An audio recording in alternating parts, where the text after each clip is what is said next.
Tensions over the stabbing death of an Indian student in Melbourne are intensifying, with protests outside the Australian High Commission in Delhi. Apparently seeking to ease concerns, the High Commissioner told a news conference that only a small minority of cases were racially motivated and were mostly opportunistic urban crime.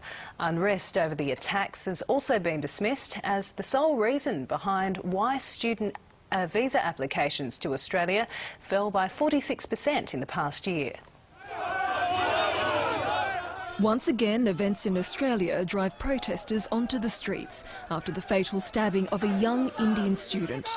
It continues to cause diplomatic tensions, with renewed travel warnings asking Indian citizens to take precautions while in Australia.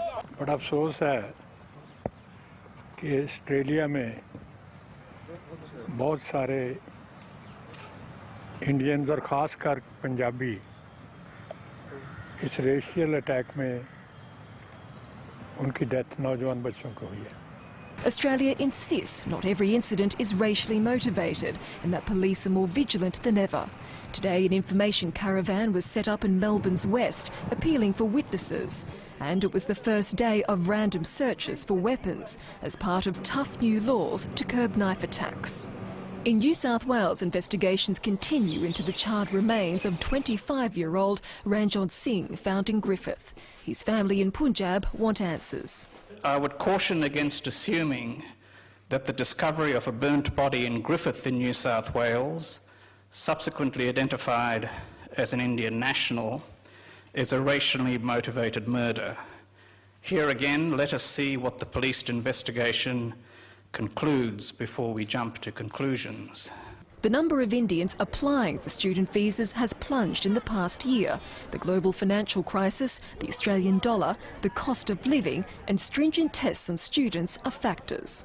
Since we introduced stronger integrity checks among 6 targeted countries, including India, we have seen not only a drop in student visa applications, but also student visa grants, and we've seen a drop in the number of student visas that have been approved, clearly for reasons that are associated with document fraud.